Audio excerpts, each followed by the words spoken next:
নমস্কার বন্ধুরা, কুকিং অর্পিতাতে আপনাদের সবাইকে স্বাগত জানাই। আশা করি আপনারা সবাই ভালো আছেন। আমি আজকে বানাচ্ছি লাউ চিংড়ি। লাউ চিংড়ি একটা ঐতিহ্যবাহী রান্না। এইটা বানাতে সবাই জানে। আমি যেভাবে রান্না করছি সেই পদ্ধতিতে আজকে আপনাদের দেখাচ্ছি। আমার যদি এই রেসিপিটা ভালো লেগে থাকে তাহলে আমার চ্যানেলে অবশ্যই একটা সাবস্ক্রাইব করে দেওয়ার অনুরোধ রইল। লাউটা কেটে নিচ্ছি। আমি এখানে 500 গ্রাম লাউ নিয়েছি। আমি লাউটাকে এবারে কেটে নেবো।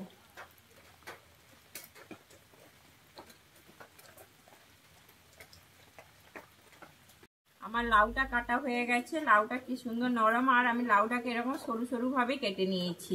আমি এই জন্য প্রথমে চিংড়ি মাছ নিয়ে নিয়েছি। আমি চিংড়ি মাছটা আগে থেকে ধুয়ে পরিষ্কার করে রেখেছি। এর মধ্যে আমি এবারে নুন আর হলুদ মাখিয়ে নেব।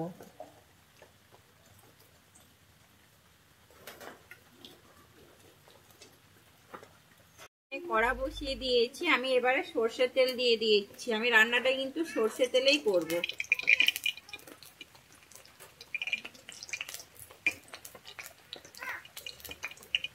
আমার তেলটা গরম হয়ে গেছে। আমি চিংড়ি মাছগুলোকে এবারে ভেজে নিচ্ছি। আমি চিংড়ি মাছটা কিন্তু বেশি কড়া করে ভাজবো না, হালকা করেই ভেজে নেব।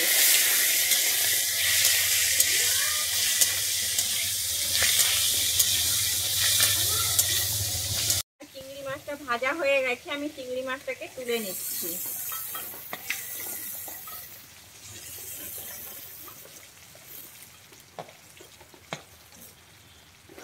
আমি ওই তেলেই আমি একটা দিয়ে দিচ্ছি শুকনো লঙ্কা আর দিচ্ছি তেজপাতা।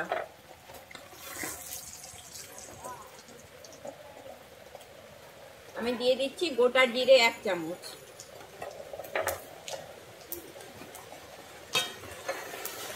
আর দিচ্ছি 5 ফোড়ন 1 চামচ।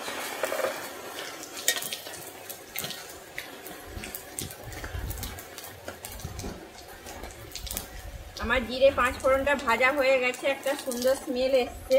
আমি এর মধ্যে দিয়ে দেবো একটা পেঁয়াজ। আমি একটা পেঁয়াজ আগেই কুচিয়ে নিয়েছিলাম, পেঁয়াজটা দিয়ে দিচ্ছি।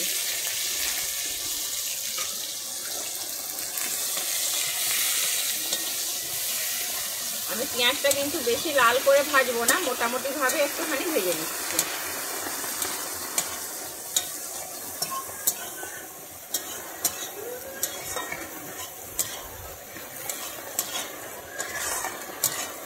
আমাদের এখানে আজকে প্রচুর বৃষ্টি হচ্ছে।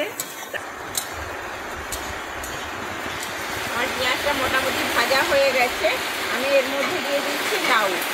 আমি যে লাউটা কেটে নিয়েছিলাম, পরিষ্কার করে ধুয়ে নিয়েছি। এবার লাউটাকে আমি দিয়ে দিচ্ছি।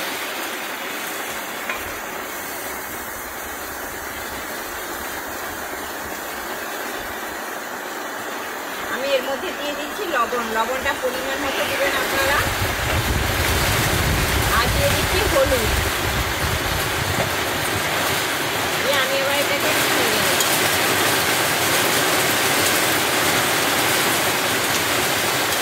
আমি লাউটা ভালোভাবে নেড়ে চেড়ে নিয়েছি। এর মধ্যে আমি দিয়ে দিচ্ছি কাঁচা লঙ্কা। আমি এখানে 3টা কাঁচা লঙ্কা চিড়ে নিয়েছি, দিয়ে দিচ্ছি কাঁচা লঙ্কা। দিয়ে আমি আবারও একটু নেড়ে নিচ্ছি।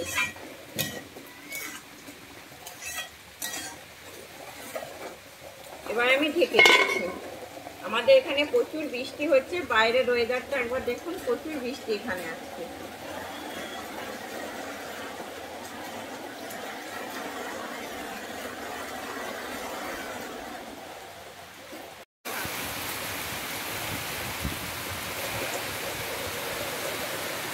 আমার 5 মিনিট হয়ে গেছে। আমি ঢাকনাটা খুলে দেখছি।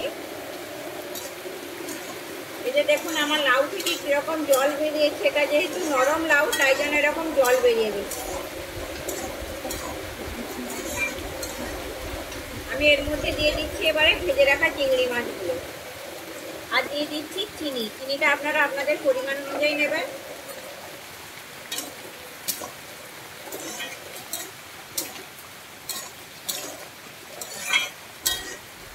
আমি এতে কিন্তু আলাদাভাবে কোনো জল দেবো না।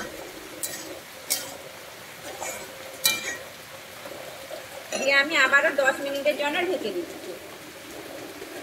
10 মিনিট হয়ে গেছে। আমি ঢাকনাটা খুলে দেখে নিচ্ছি। এই দেখুন, আমার লাউটা এখানে কিন্তু হয়ে গেছে।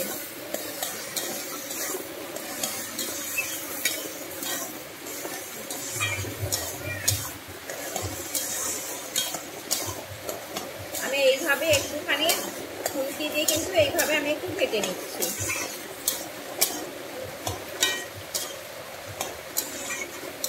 লাউয়ের সবজিটা কিন্তু খুব লাইট সবজি, এটা কিন্তু বেশি তেল মশলা একদমই এতে লাগে না। এটা বাচ্চা থেকে বয়স্ক সবাই খেতে পারে। আর লাউ আমাদের শরীরের পক্ষে খুব উপকারী একটা সবজি। আমার হয়ে গেছে লাউয়ের তরকারি, আমি এবার এটাকে নামিয়ে নেবো।